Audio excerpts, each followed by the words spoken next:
say that February 2023 was one of the most polarizing months in Greater Toronto Area real estate history would not be an overstatement. There was data that made bears salivate, the people who want to see the market go down. There was data that made bulls salivate and giving hope that maybe the market is bouncing back a little bit. So today we're going to look at both sets of those numbers and try and see, is there some signs of life in Greater Toronto Area real estate? Hey everybody, and welcome back to the channel. It's me, Rob Marsiglio, with Keller Williams Referred Urban out here in Durham region, bringing you content like this each and every week where we dive into the numbers. So if that's something you enjoy, maybe you're gonna get some value out of this video, please like it and subscribe to the channel because I do something like this each and every week and I don't want you to miss anything. If you have any questions about anything I go over today, there is a link in the description of the video where you can book a call at a time that works for you directly in my calendar. Enough of all that, let's get right into the numbers. Now these first two charts are from Mr. Atwell on Twitter. I suggest you head over there and give him a follow. He does something like this each and every single month, breaking down exactly what all the different cities / areas on the Toronto Regional Real Estate Board are doing. And this has been the big one for the last year, just kind of tracking from the peak of February 2022, what is the market doing? And we've officially hit the kind of 1 year anniversary since the start of this correction. So this is really going to be our biggest year-over-year decrease. So you can see Scugog down 47.5% leading the way.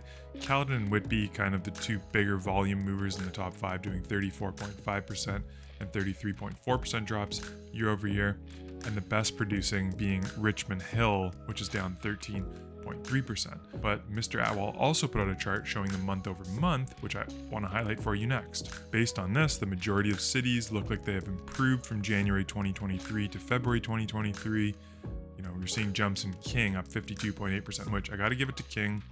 They were down 80%, I think, at one point month over month, and people were really jumping all over that. So small volume market, have a lot of high-end luxury properties. This has always been a big fluctuator in terms of what is happening in King. But like I said, you can see the majority of cities are up a minuscule percentage, up to, you kind of say Georgina up about 35%. As I've talked about in previous videos, both of these things we could kind of predict. We knew that from year over year, this was going to be probably the worst because the market peaked in February of 2022.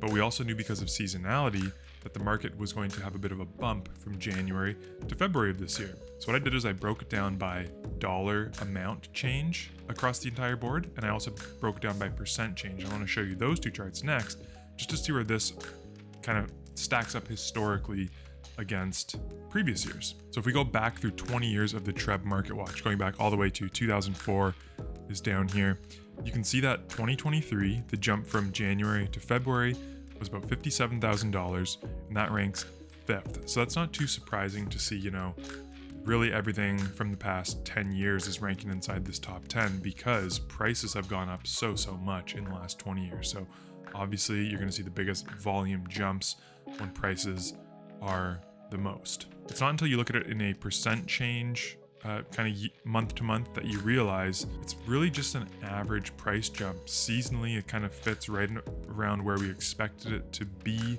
from January to February. Again, buyers coming back into the market a little quicker than sellers listing homes, driving some competition, driving prices up, the same thing we've seen every year. And I mean every year for the past 20 years. Even in 2008, when we only saw kind of a $7,600 jump, that was still a 2% increase month to month in the average sale price of a home right across the Toronto Regional Real Estate Board. Now, it's not as much as it was back in 2017 or anything that we've seen really in 2020, 2021, and 2022, where yeah, it was all in excess of 7%. But kind of right in the middle, this ranks 11th out of the last 20 years in kind of where we stack up in terms of percentage jump. Just one more point of reference for you, comparing the month of February over the last 20 years and seeing where it stacks up. It is the least number of new listings that we have seen come to market across the Toronto Regional Real Estate Board, going all the way back to 2004. You can see we usually hover in this kind of 10,000 to call it 13,000, 12,500 range.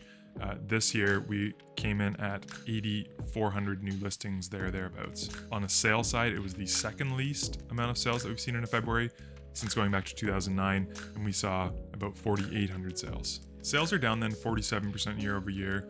Listings are down 41% year over year. What's happening though is we are seeing months of inventory numbers come way down kind of to levels that we haven't seen since the first half of 2022. And that's really what is supporting this price floor and maybe even driving prices up a little bit right across the Greater Toronto area.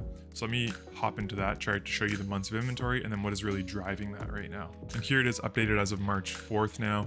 You can see that this past week, every market segment had a trend downwards, again, a big jump. So going back to the middle of January when we kind of peaked in months of inventory, it has been a downward slide ever since. And that is a result of two things. First off, active inventory has really kind of leveled out. We did see an increase in Toronto over kind of a few week stretch, the blue line being condos, the red line being freehold, whereas the 905, the rest of the market has stayed kind of flat.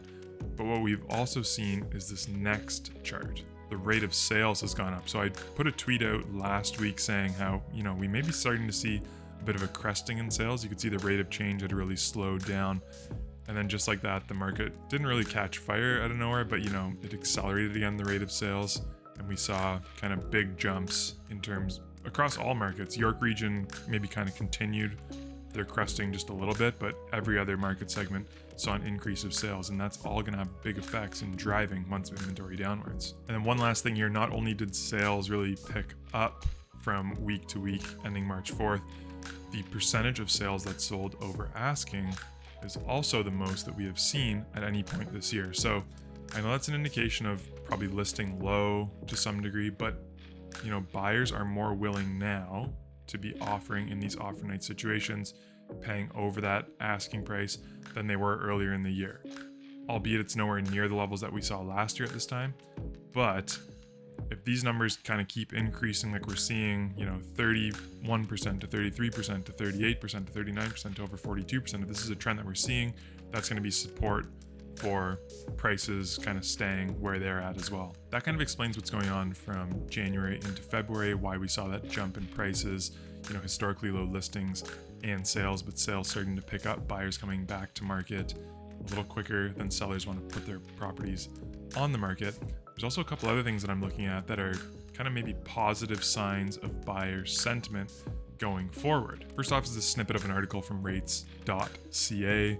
There's just showing this highlighted section, purchase quotes. So applications for mortgages, kind of inquiries were up 48% from January of 2022 until now. So that kind of indicates a new wave of buyers is interested in at least seeing what they qualify for. There is still some desire to purchase property, even in spite of these high prices. Maybe it's because we are starting to see, it's albeit only 1 month of increased prices, but is that signaling bottom to buyers who now think, our risk is a little mitigated, maybe prices can't go down much more, it's time to get back into the market and start looking for homes. And the other thing we'll keep our eyes on is the showings per new listings. This is the 905. You can see really they peaked kind of middle to end of February. This first week of March, a flood of listings coming to market has really driven this per new listing number down on the freehold side in the 905. And in Toronto, you can see that clearly from January to February, there's a little more appetite, more buyers out there at least looking at properties. On the offer side, yes, things did peak in kind of middle of February as well. Peel regions actually started to see a bit of an increase slowly in offers per new listing, whereas Durham and York had a bit of a fall off from the middle to the end of February, but have kind of maybe seemingly leveled out. So, if people are out there offering on properties, if these numbers are staying high, that is kind of support for a maybe stronger than expected seller's market in the spring. And then same thing with Toronto, freehold properties and condos, both clearly seeing some more offer activity than we saw back in January. Those are all the things that I'm going to be keeping an eye on. I'll keep you up to date. Follow me on Twitter. I will keep up to date as to what is happening with active inventory each and every week. I put that out every single Monday, same as the rate of sales, so we can kind of track what is happening with months of inventory. Coming up is March break. Happy travels and safe travels to anybody who is heading out for the March break. It's the week after that usually that we see a flood of listings and really the kickoff of the kind of spring market inventory starting to come out. So we'll keep our eyes there. There's a lot more really like kind of quality selection. Maybe that could be a bit of a driver of leveling prices out, maybe bringing them downwards. We'll also keep you updated what's happening with rate announcement, like I said, on March 8th, and what is happening with fixed rate products as we get news out about those. I hope this video brought you some value. Like I said, if it did, please like the video, subscribe to the channel. I do this each and every week, trying to bring you some insightful numbers and explanations as to why different things are happening in the GTA real estate market.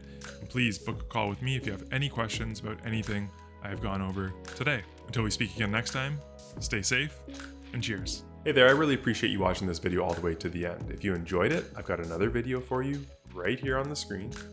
And, while you're here, maybe just click on my face, subscribe to. I don't want you to miss anything going forward.